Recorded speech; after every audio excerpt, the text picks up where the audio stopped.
Hey everyone, and welcome to our deep dive today. Yes, welcome. We're going to be tackling a pretty hefty book, It is a big one. Mandate for Leadership, The Conservative Promise.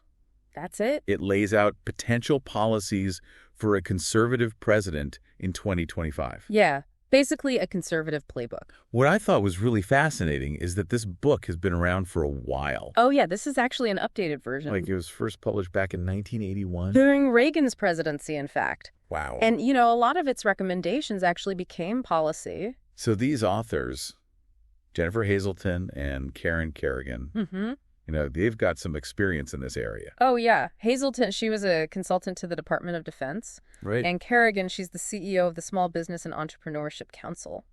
Okay, so they're coming at this from... So yeah, seasoned veterans in the policy world. For sure. And this time around, they're tackling everything. Yeah? From, streamlining the executive branch to shaking up Homeland Security. Yeah, it's a pretty bold vision. Oh, it's a dramatic reshaping of government is what they're going for. So let's dive into the specifics. Okay, that's good. One of the things that I was really struck by was their section on American families. Okay. Because, you think about a conservative approach and you think, well, less government intervention, tax breaks, that sort of thing. But they actually advocate for using government power to strengthen family structures. Yeah, it's definitely a less hands-off approach than some might expect. For sure. They really believe there's like a crisis of family breakdown happening. Yeah. And they argue that, the traditional conservative approaches... Like what kind of? Like eliminating marriage penalties in welfare programs. Right.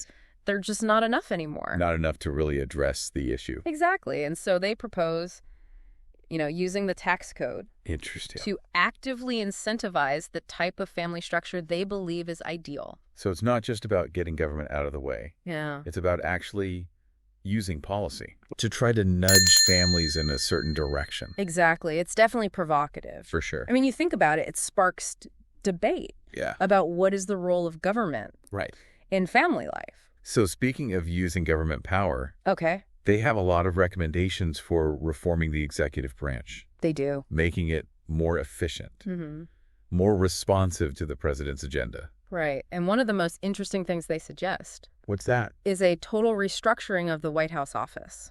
Like how so? Well, they even want to create this brand new position, a deputy chief of staff, specifically focused on... Oh, wow. Economic, domestic, and social policy. Like a policy czar almost. Yes, constantly making sure that all these different areas are working together. That would be huge. It would. Now, they also talk a lot about the White House Council. Yeah, they do. They see that as a really critical role for a conservative president. Absolutely. What do they envision for that position? Well, they think that the White House Counsel shouldn't just be a legal expert, but also someone who's a really staunch advocate for the president's agenda. Pushing the boundaries of what's legally possible? Within the system, of course. Right. So, almost like a political strategist as much as a lawyer. Interesting. They believe that having that kind of strong, assertive White House counsel is just absolutely essential for a president to really implement their vision. Okay, so now we've talked about the White House. Yes. What about the rest of the federal bureaucracy? Oh, boy. Let's just say they don't mince words. No, if they don't. When it comes to their criticism. They really lay into it. Yeah, they call it too big, too unresponsive, too resistant to any kind of reform. Yeah, pretty much. And their solution is pretty radical. Oh, yeah, for sure. They want to streamline it significantly and give the president much more direct control. To the point where they even suggest bringing the Office of Personnel Management Director into the cabinet, reporting directly to the president. So really centralizing things. Yeah, really shaking things up. Now, one of the specific things that they target is the civil service hiring process. They think it's completely broken. Yeah. I mean, their argument is that it's just become way too difficult to hire based on merit. Right. Like you got it. It's all about checking boxes and going through all these hoops. So they want to make it more about skills and knowledge. Yeah, exactly. Prioritize those things. Okay. Make it easier to bring in really talented people. And weed out the unqualified people. That's the idea. It's about making the system more results-oriented. For sure. Less focused on just the process. They want a bureaucracy that actually serves the people, not just perpetuates itself. Now, one of the most specific critiques they have is about the Merit Systems Protection Board. Oh, the MSPB? Or MSPB. Yeah.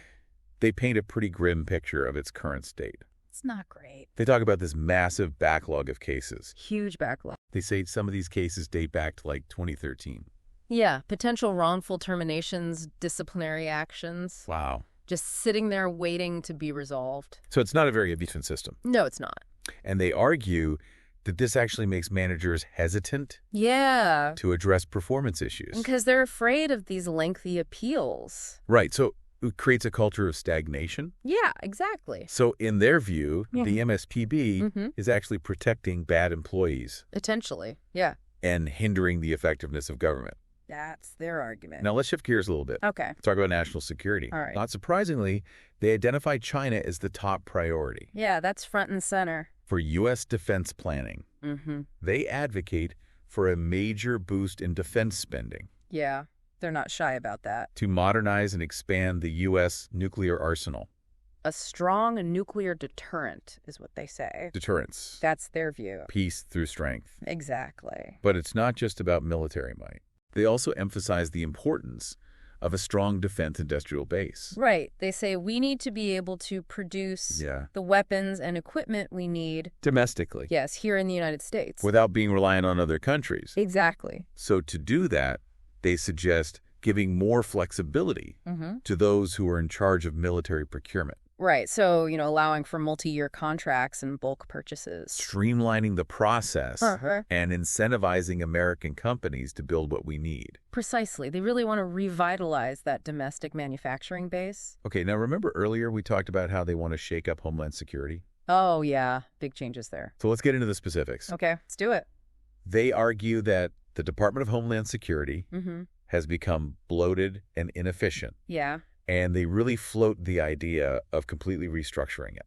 They even say potentially dismantling it altogether. Wow, that's huge. It is a radical idea. So what would they replace it with? Well, they don't go into a ton of detail about a replacement. But they do talk about specific agencies that need a major overhaul.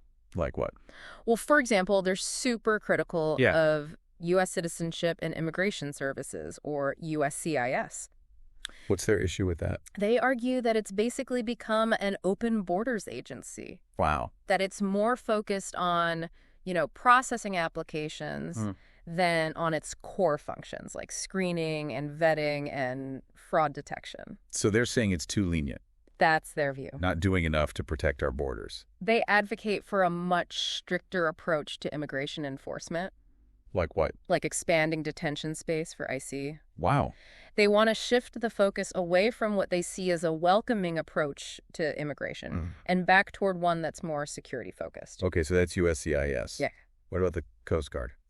Yes. They also take aim at the Coast Guard. In what way? They say its mission has become too broad.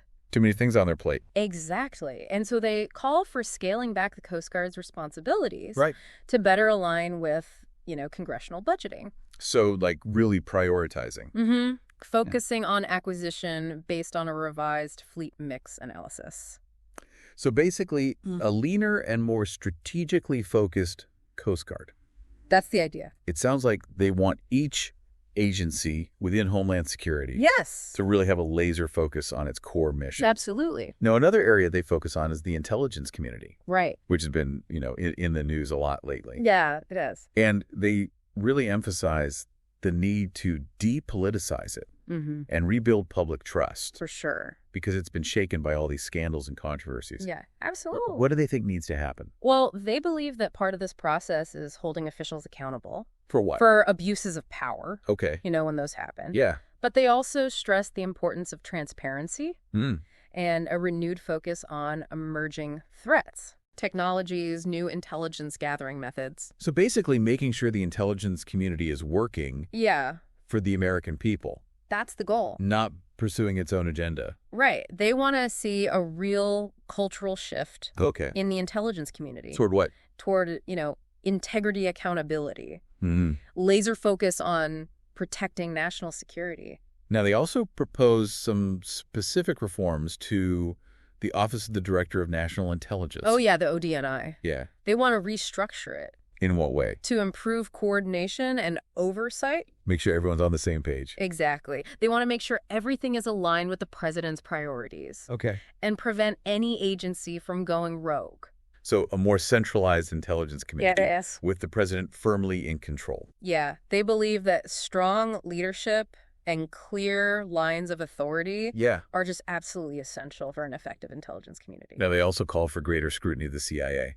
What's their thinking there? Well, they want to make sure that its actions align with the president's directives and the policies set by the State Department. So like keeping them on a tighter leash. Yeah, making sure they're following the president's lead. And not going off and doing their own thing. Exactly. Yeah. And finally, they also highlight the importance of intelligence sharing with allies. In the context of countering China. Especially in the context of countering China. They think close collaboration with like-minded countries is just crucial for effectively addressing the global challenges that China poses. So building a united front, sharing information and resources to counter China's growing influence. That's a key part of their strategy. Okay. So now let's talk about another agency that plays a key role in projecting American influence abroad. Okay.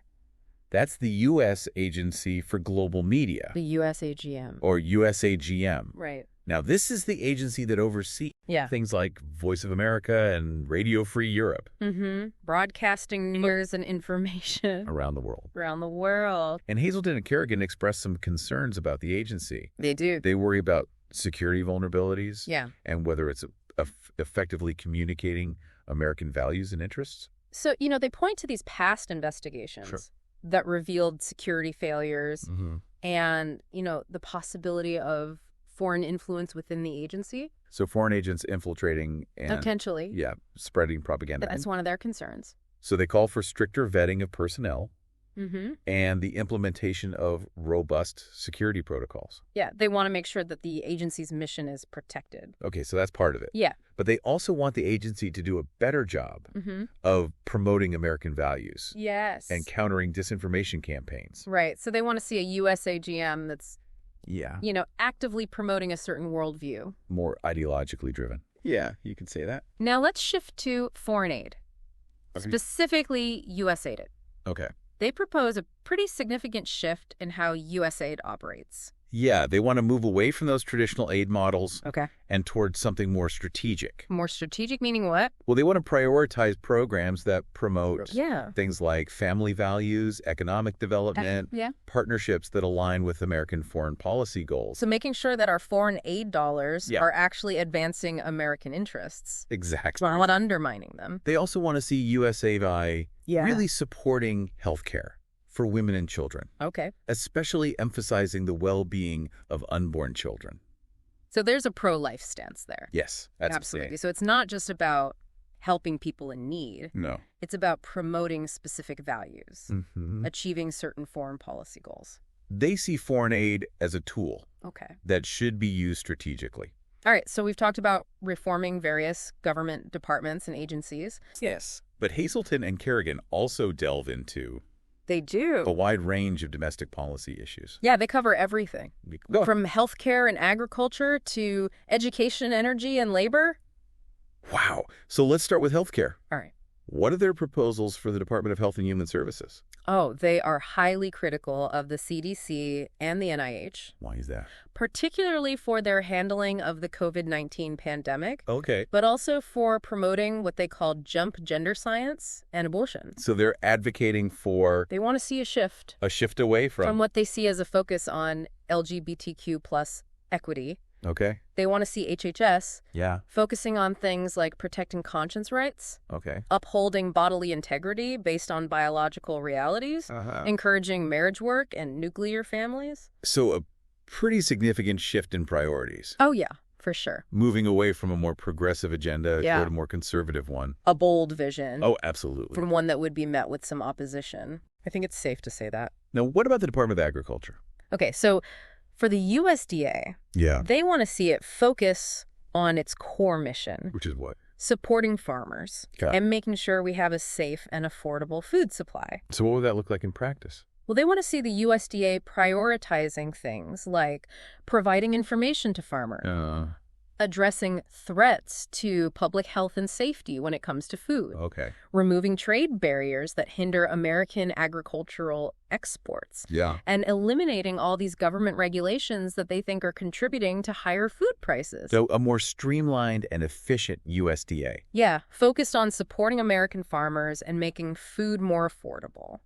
They also criticize the Biden administration. They do. For focusing on climate change and equity. Within the food system. Right. They think those things are distractions from the core mission of the USDA. So they're worried about those priorities leading to policies that harm American farmers. And that raise food prices. Now, they also propose some specific reforms. Yeah, they talk about changes to the Conservation Reserve Program and conservation easements.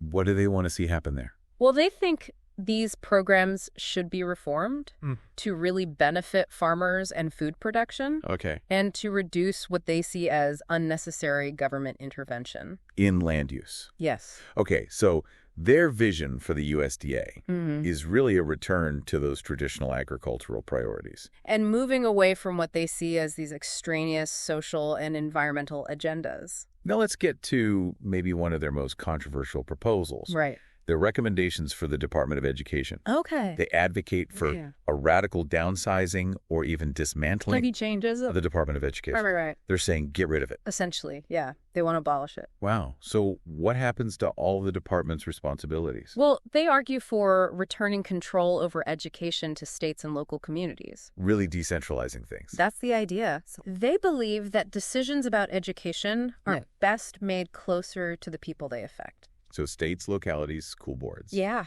exactly. And parents. Oh, they're big on parental rights. What do they mean by that? Well, they believe that parents should have more control over their children's education. Like what kind of control? Well, for example, the ability to choose what schools their children attend. Okay. Regardless of where they live or their family's income. So school choice voucher programs.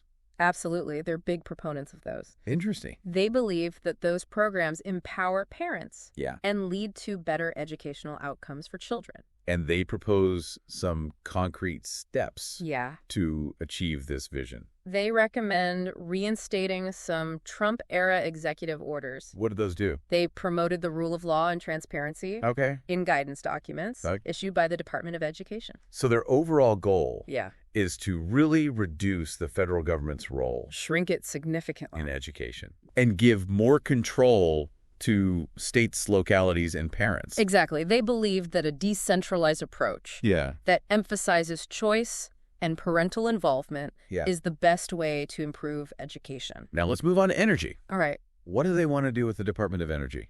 Well, they call for a refocus on fundamental and advanced science. Within the national labs? Within the national labs, yes. Okay, so leaving technology deployment. To the private sector. So essentially, they want the Department of Energy to focus on basic research. Basic research and development. Okay. And then let private companies take it from there. Commercialize it and get it out to the market. Exactly. They believe that the private sector is just better equipped to do that. So they think that government funding often leads to waste and inefficiency. Right. Picking winners and losers. Exactly. Instead of letting the market work its magic. They want to draw a clear line between government-funded research and private sector development. And they specifically target the Office of Energy, Efficiency, and Renewable Energy. Oh, yeah.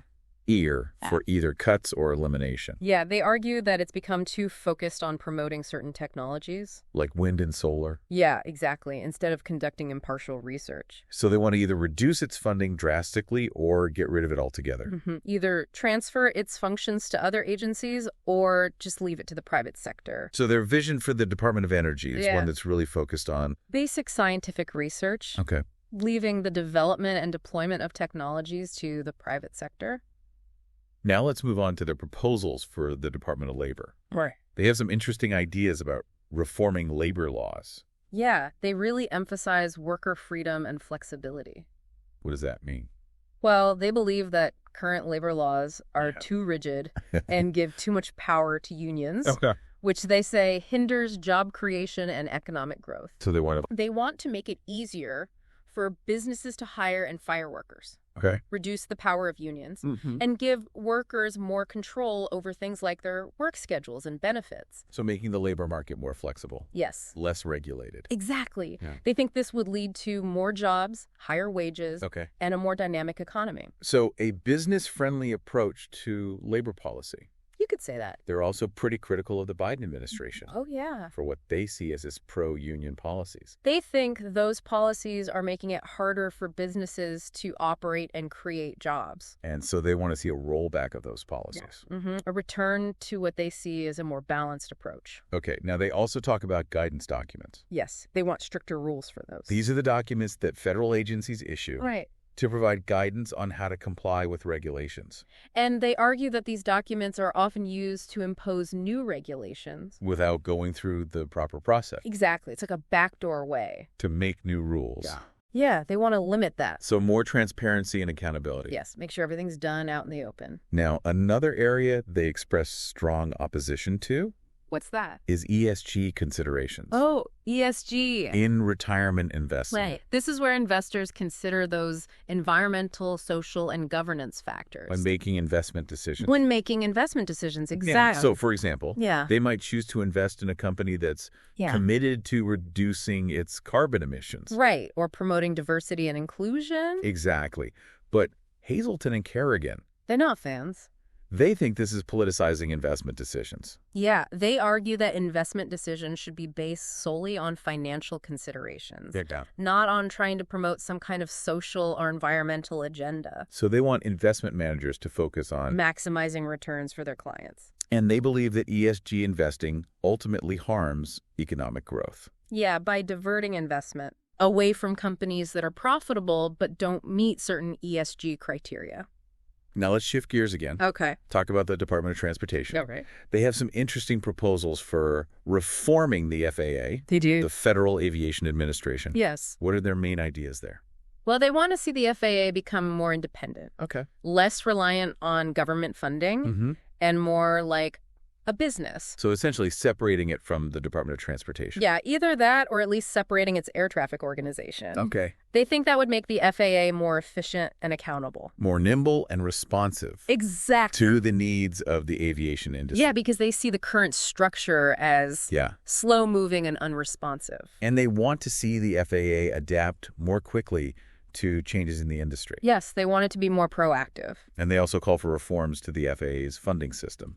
Yeah, they want to encourage it to operate more like a business. How would they do that?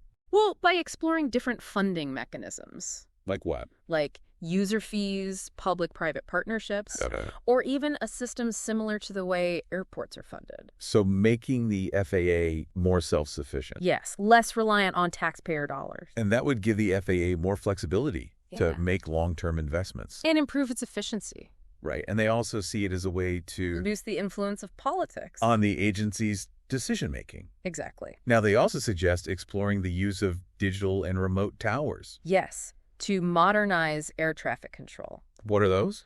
Well, they use cameras, sensors, and other technologies to monitor airspace and manage air traffic. From a central location. Yeah, instead of from those traditional control towers. At airports. And they believe that this technology could... It could improve efficiency and safety.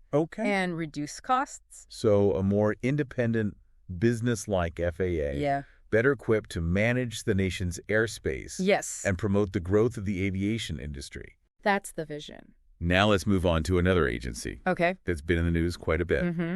The Department of Veterans Affairs. Ah, the VA. Or the VA. Yeah. It's often been criticized. Yes, it has. For its struggles to provide timely and quality care. To veterans. Yeah. And Hazelton and Kerrigan express some serious concerns. They do. About the VA's management. They call for a return to a veteran-centric philosophy. So they think the VA has lost sight of its core mission. That's their assessment. They say it's become too bureaucratic. Yeah. Too focused on protecting its employees. More than on the needs of veterans. Right. And they're particularly critical of the influence of unions. Within the VA. Yes. They believe that those Union rules and contracts Yeah. make it difficult to fire incompetent employees. And that hinders the VA's ability to provide quality care. So they see union influence as a major obstacle. Yes, they do. To improving the VA. And they also call for an independent audit. Of the VA. Of the VA to identify deficiencies and address what they see as misalignment of VHA facilities. And rising infrastructure costs. Yes. So a thorough outside audit to really find those areas for improvement. Exactly. And make the VA more efficient and effective. They also advocate for giving veterans more choices in healthcare. Okay. Like allowing them to seek care outside the VA system. If they choose. If they choose. So a more market-based approach. Yeah, where veterans have more control over where they receive care. So their vision for the VA is one that's more focused on veterans, less influenced by unions, and more efficient in its operations. Exactly. Now let's talk about a topic that's often controversial. Okay. Even within the conservative movement, that's trade policy. Yeah. And the book features a debate. It does. Between two prominent conservative economists. Philip Levy and Peter Navarro. About tariffs. And the best way to approach trade in a globalized world. So Levy and Navarro. They represent two different schools of thought. On trade policy. Yeah. So what does Levy argue? He argues that tariffs are ultimately harmful to the economy. How so? Well, he believes that they raise prices for consumers. They harm businesses that rely on imported goods. Right. And they distort markets. So he's a free trader. Yeah, he's a free trader. Yeah. Believing that. Open markets are the best way to promote prosperity. Now, what about Navarro? Navarro takes a more protectionist stance. Okay. Expert. He argues that tariffs are necessary, to protect American jobs. To protect American jobs and industries. From unfair competition. Yeah, particularly from China. Right. He's worried about the impact of globalization. He is. On American manufacturers. And the loss of jobs to countries with lower wages. So you've got these two contrasting views on trade. Yeah, within the conservative movement itself. Levy advocating for free trade, and Navarro supporting tariffs. As a tool to protect American interests. And this debate, I think, reflects the broader discussions. It does. That are happening within the Republican Party. Yeah, how to approach trade policy in a globalized economy.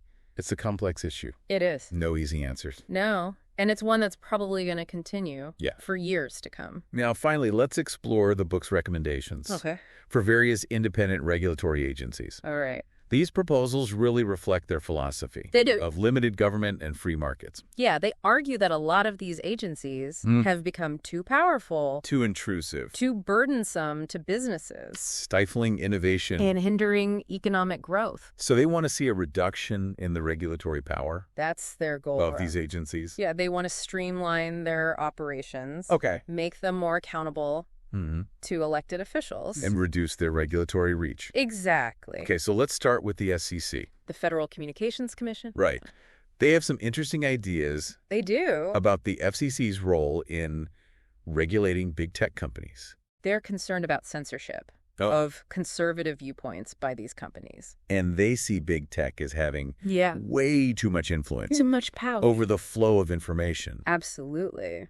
And so they want the FCC to take a more active role in regulating their behavior. Yes, they want to see the FCC be more assertive. Okay, so what are some of their specific recommendations?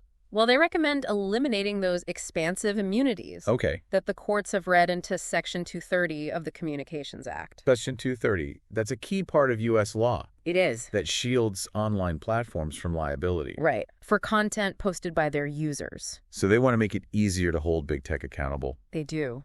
For what they see as censorship and other harmful practices. Yeah, they think those immunities have gone too far. They've allowed big tech to basically do whatever they want. Interesting. And they also call for the FCC to ban TikTok. Wow, really? Yes. Due to national security concerns. National security concerns, exactly. Now, TikTok is owned by a Chinese company. That's right. And there have been these concerns that the Chinese government could be using it. Could use the app. To collect data on American users. Or spread propaganda. Yeah. Exactly. And Hazelton and Kerrigan, they share those concerns. They do. They believe that TikTok poses a serious threat. To American national security. And so they say the FCC should just ban it. Ban it outright. From operating in the United States. That's a pretty bold move. It is. Now let's move on to the Federal Election Commission. Okay. The FEC. They emphasize the importance of the FEC's bipartisan structure. That equal number of Democrats and Republicans. They see that as crucial. They do. For protecting against the agency. Being weaponized. For partisan purposes. Yes, they're worried about it being used. To silence political opponents or stifle free speech. Exactly. So they want to see an FEC that operates in a fair and impartial manner. Avoiding partisan bias. And respecting First Amendment rights. Now, what about the SEC? The Securities and Exchange Commission. Right. Okay. They call for reforming the SEC. They do. To improve its effectiveness, its transparency, and its due process. And to reduce those regulatory burdens on capital formation.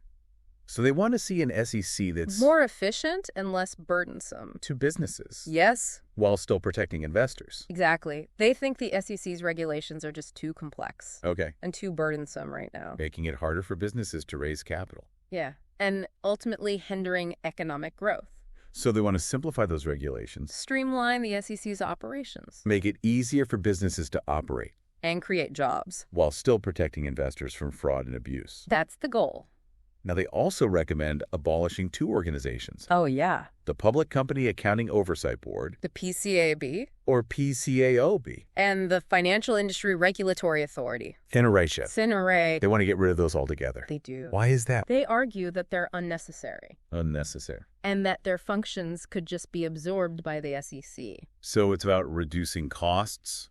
Improving accountability. Streamlining the regulatory landscape. Exactly. So a more efficient, less burdensome SEC. Yes. That effectively regulates the securities industry. But also promotes capital formation and economic growth. Okay, now finally, let's talk about the recommendations. Right. For the Federal Trade Commission. The FTC. The FTC. Yes. They raise some questions. They do. About the future of the FTC. Yeah, they suggest that its antitrust enforcement functions could be moved to the Department of Justice. And that would eliminate the need for a separate agency. So they see the FTC as redundant. Yeah, they think its functions could be handled elsewhere. Now, they also raise some constitutional concerns. About the FTC's structure. Specifically. They argue that the commissioner's independence from presidential removal could violate the Constitution. Yeah, the vesting clause specifically. Yeah. So they believe that the president should have more control over the FTC. To make sure it's aligned with the administration's policies. Exactly. So they question the need for a separate FTC. They do. And advocate for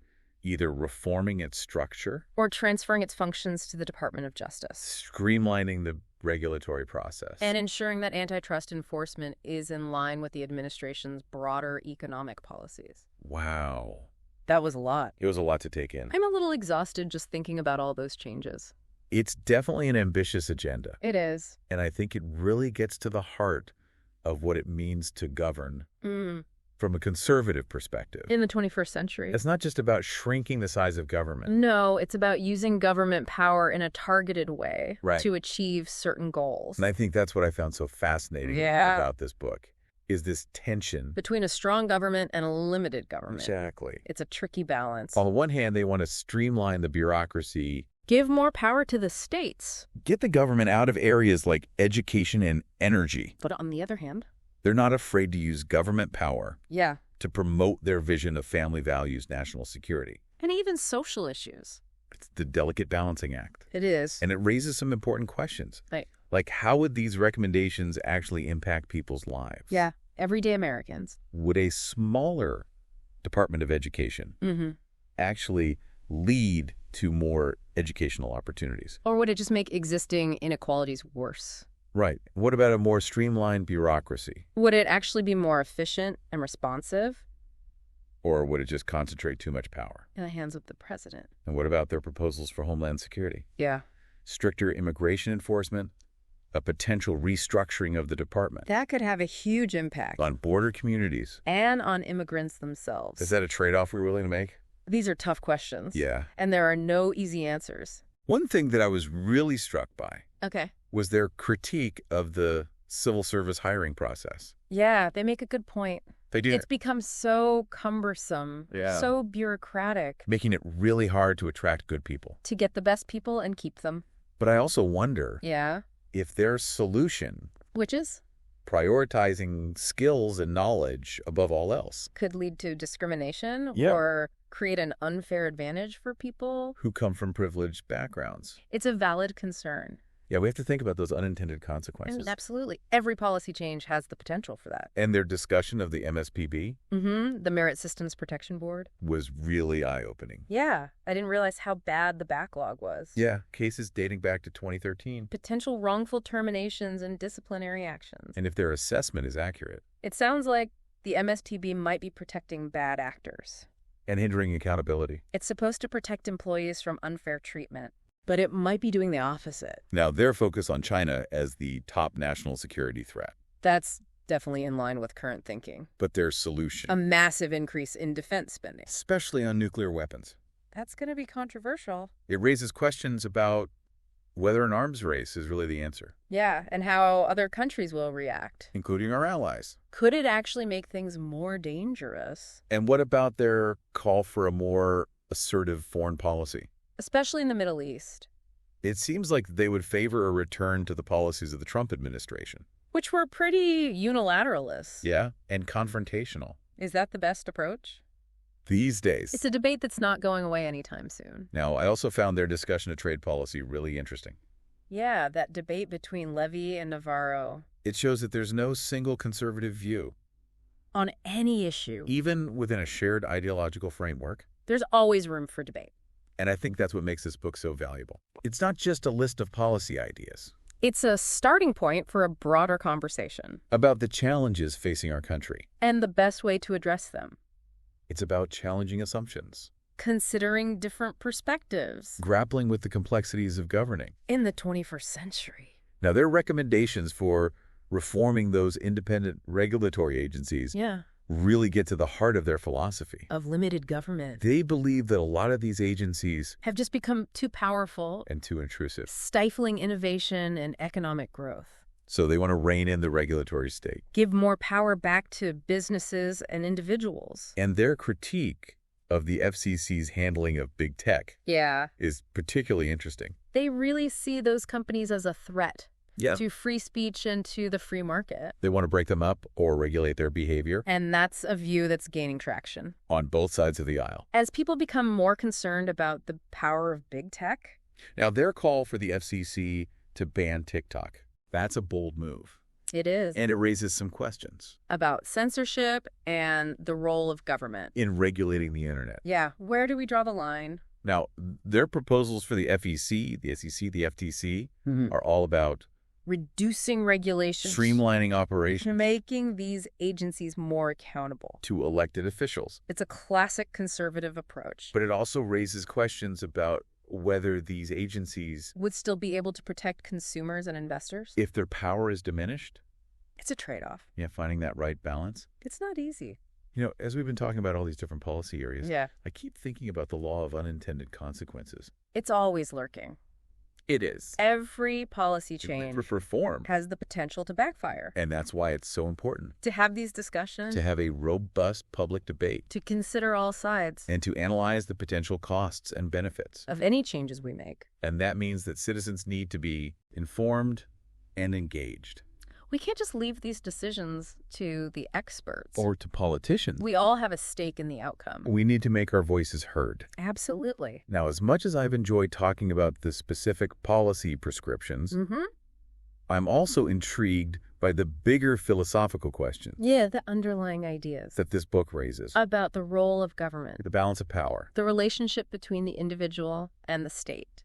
And I think that's what makes it so thought-provoking. It challenges us to think about those big questions. For example, their proposals for the Department of Energy really get to the heart of this debate. About the role of government in fostering innovation. By advocating for less government funding. Of applied energy programs. They're saying let the market drive innovation. They believe that the private sector is better at it. More efficient. More innovative. But it raises this question of whether the government has a responsibility.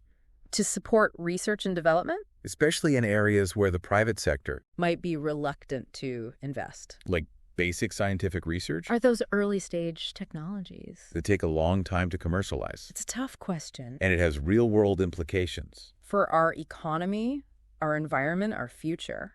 And it's not just about energy. Right. It's about healthcare, transportation, education. What role should the government play? In supporting these things. How can we make sure that government funding is used effectively? It's a question that's worth thinking about. Especially as we face all these challenges and opportunities in the future.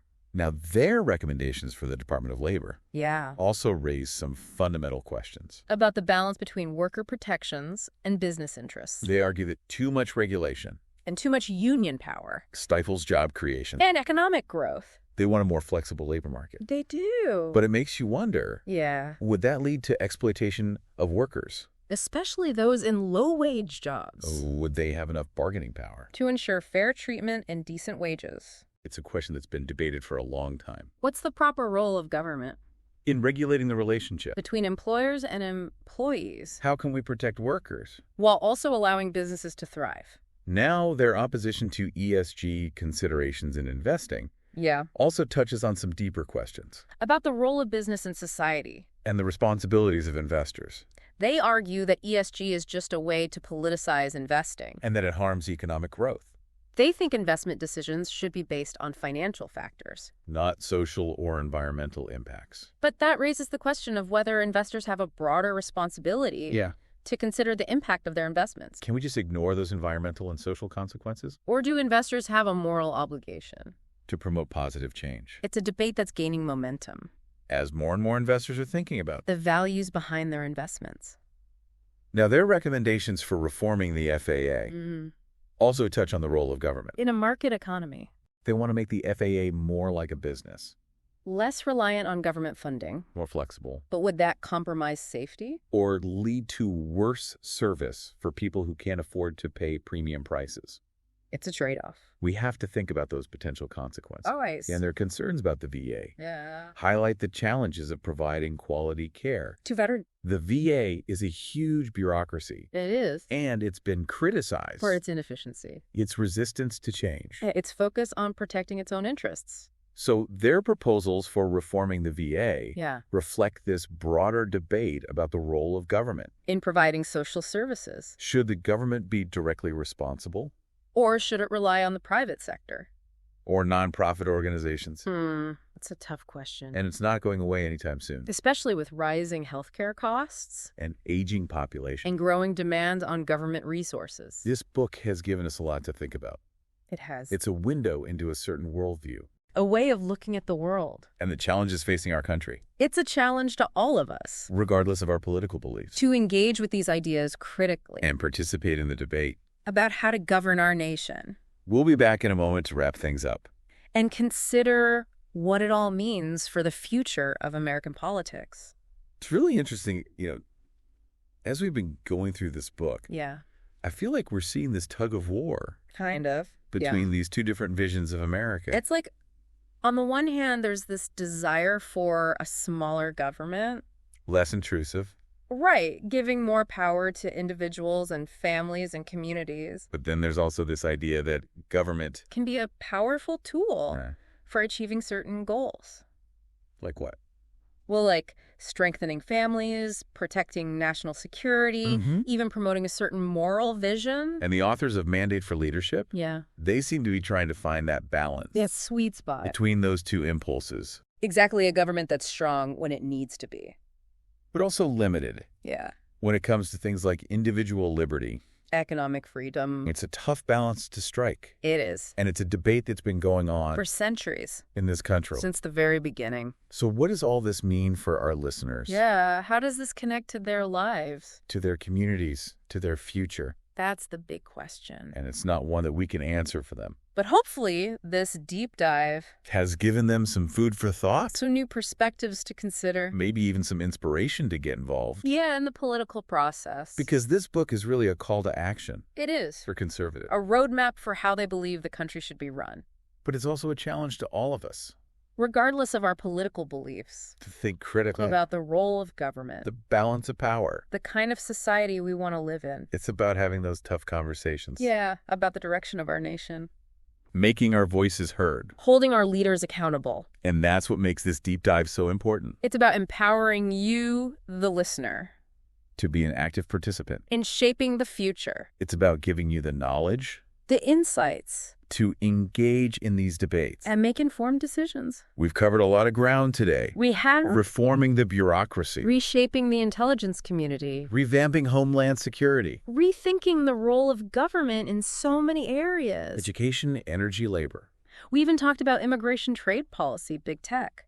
And we've delved into the deeper philosophical questions that underpin all these debates. But this is just the beginning. Yeah, it's up to you to continue exploring these issues. Read the book. Seek out different perspectives. Form your own opinions. And most importantly, don't be afraid to speak up. Share your views.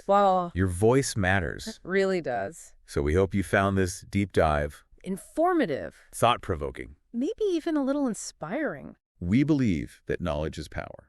And that by understanding the issues and engaging in debate, we can create a better future. For ourselves. For our communities. For our nation. So thank you for joining us. Until next time. Keep diving deep. Keep learning. And keep those critical thinking gears turning.